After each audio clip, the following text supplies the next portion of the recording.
Hello, my name is Mark Epstein.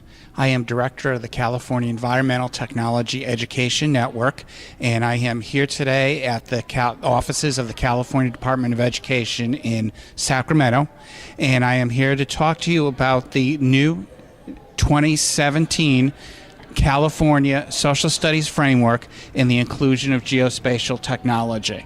Now, I know that probably just hearing something technology and geospatial that you haven't heard, you're probably saying, okay, what new requirement is the department now going to make a burden for schools and teachers to conform to?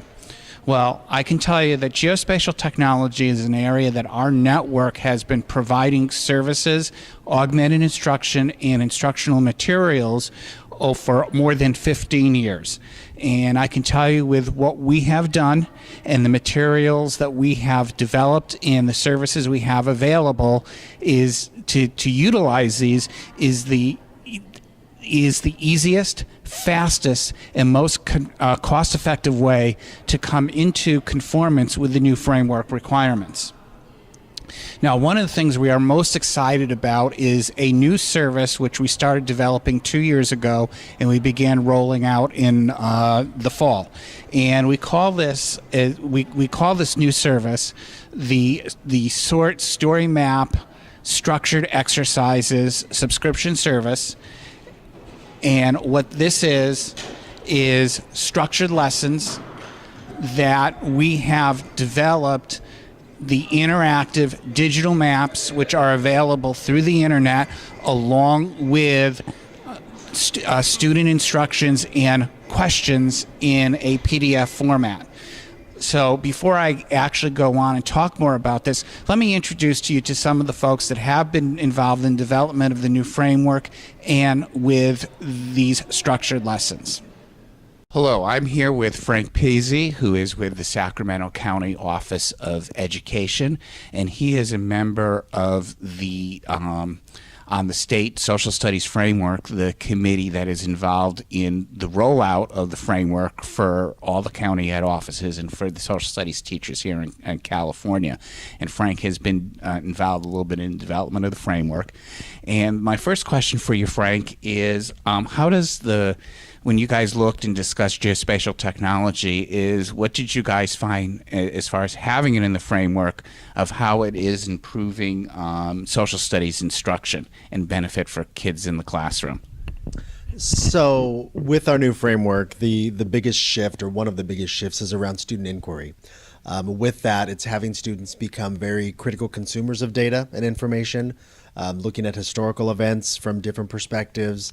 And geospatial technology is another one of the tools that we didn't have in school that was available to us. It didn't exist at the time when we were in school, but now this is something that students are facing and dealing with and having to learn how to navigate as they head into the future. So 21st century skills is a big focus of the new statewide framework, as well as the inquiry process. And so geospatial technology and learning how to work and develop and use these tools are part and parcel to what students are going to need to not only be successful in school, but to be successful in life. Okay.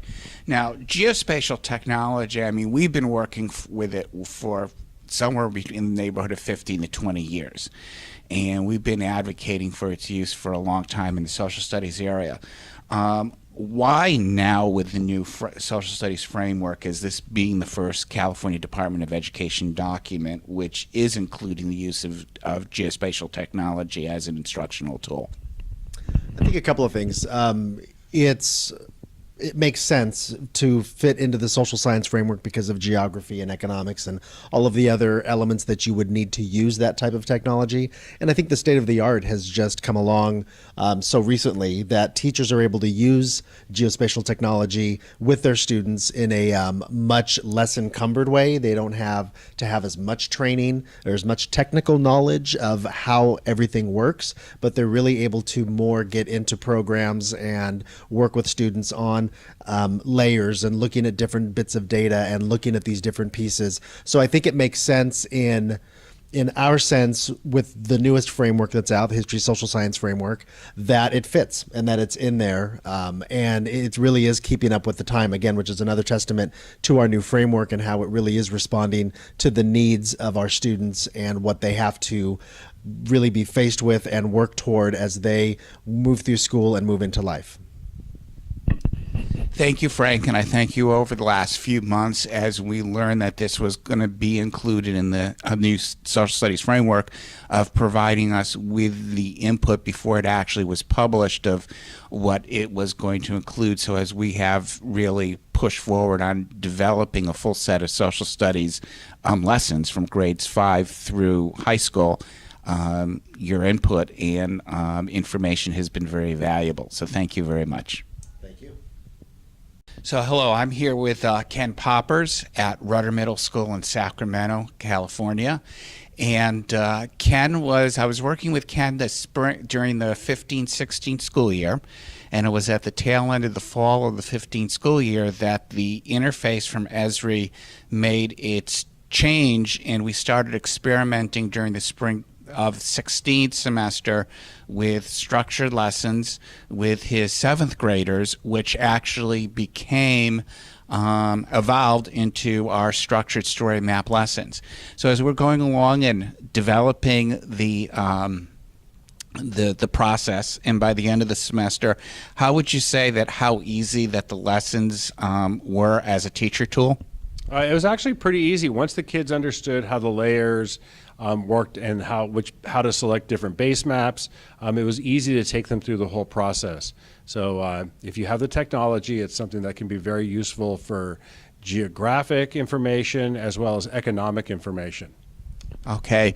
Would you say that it's fairly what we did over that semester, that as we worked, as far as would you say that's really easy for teachers to use?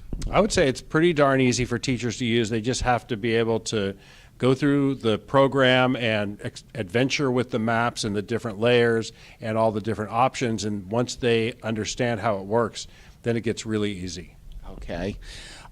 What did you find as far as the complexity of the technological skills that the kids needed to be able to work that interface? Pretty much if a kid can use a Chromebook, they can do this. It's that simple. Okay, that's good to know. And from what we did and develop, how would you say, as far as the lessons that we had started developed and continue to develop, fits into the middle school social studies curriculum here in California? Well, actually, since you and I worked together in order to design the lessons, it fit right in with what I was doing. So it was really easy to take the historical content that we're supposed to teach, combine it with the maps and the geography, and it actually made it easier for the kids to understand how geography affects history. And so kids could see, oh, it's not just a map, but there's actually things here that are involved that affect how people behave. And so that was really helpful. Okay.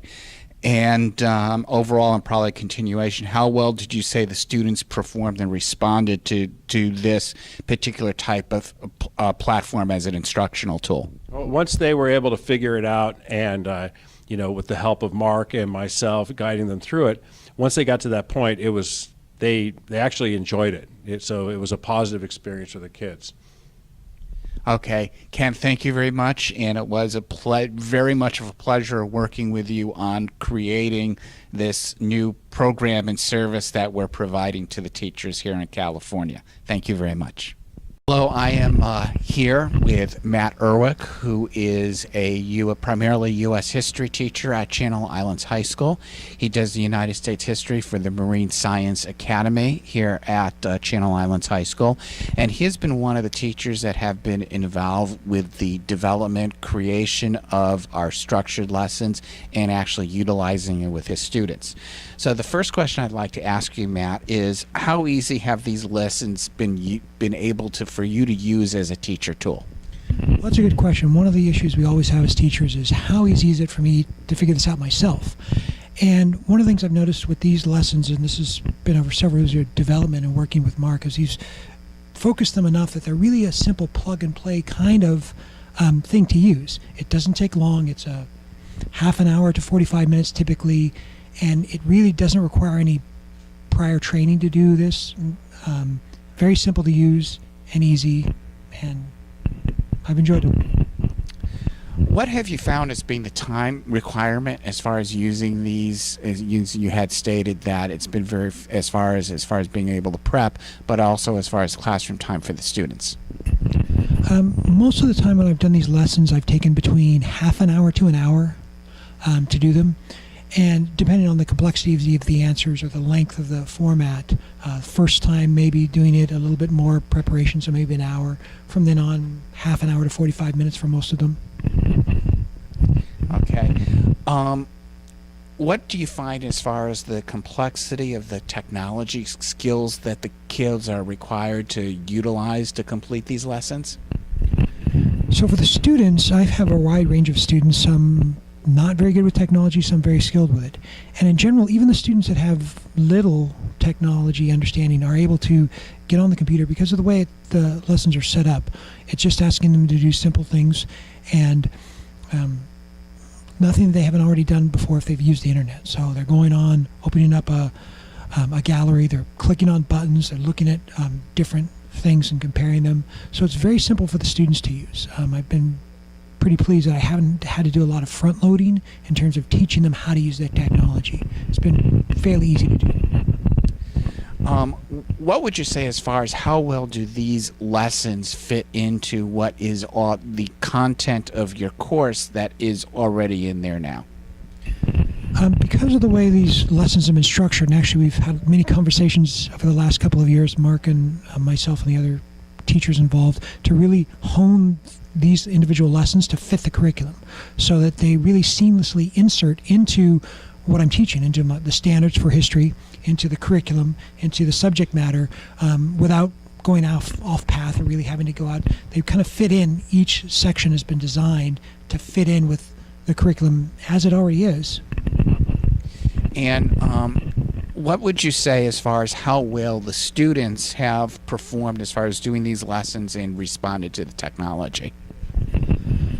The students have been pretty successful. Like I said, in terms of using the technology, there haven't been any problems at all. Most of them have been very good at picking it up and using it. And the success has been partly because they've been able to learn the technology of using the ArcGIS functions, the basic functions through this. And they've also been pretty successful in terms of mastering the content, the history content from doing it. So it's sort of gotten double bang for the buck, you could say, because they've gotten two things at once. We've been able to teach them the technology skills that we wanted, but we're also able to do it through the medium of the curriculum, which in my case was history. And I was very pleased in terms of the complexity of the answers, the information I was able to get by using technology. It pulled more out of the students typically.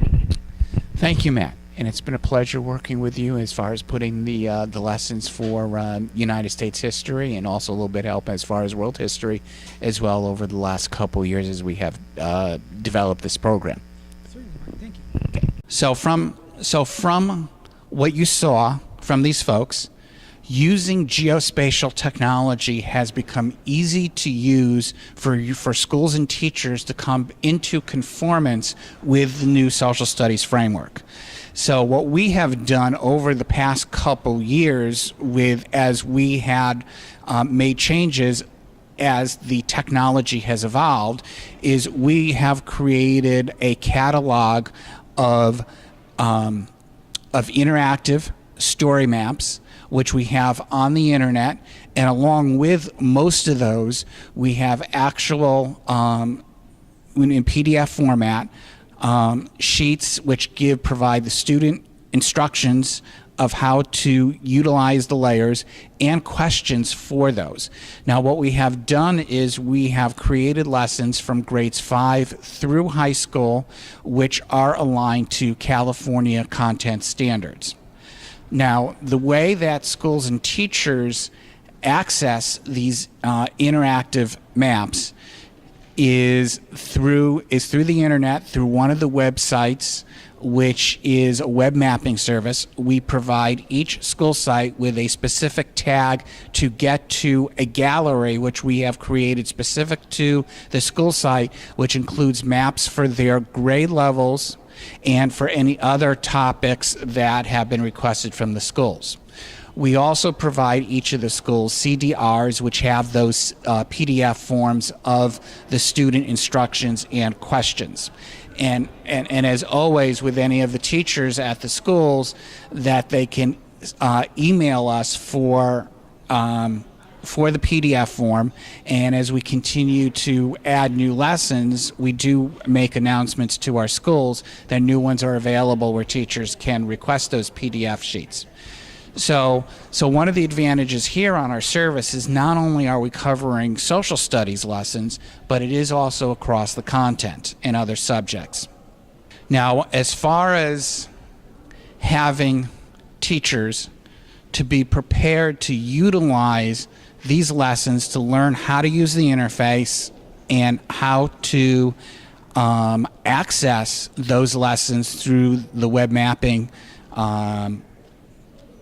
website, takes about 15 to 30 minutes of an orientation, and it does not require any specific and in-depth technological skills. If you know how to use the internet, if you know how to use an email site, you're good to go.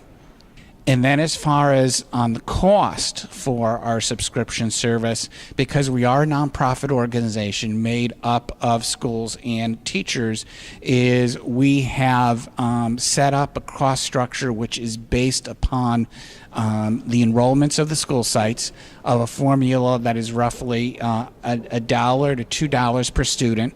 And the reality is the cost of what we charge to the school sites is basically offset, most of it, by the reduction in the need to order pre-printed maps or to do duplication or the utilization of colored pencils and crayons.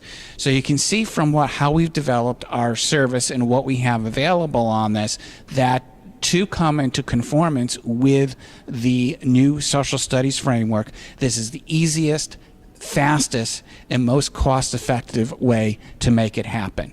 Now, if you and your school is interested in being part of this and having access and utilizing this subscription service and interested in some of our other services that are available to help you out in coming into conformance with the new framework, go ahead, email us at the email address which is going to be at the end of this video.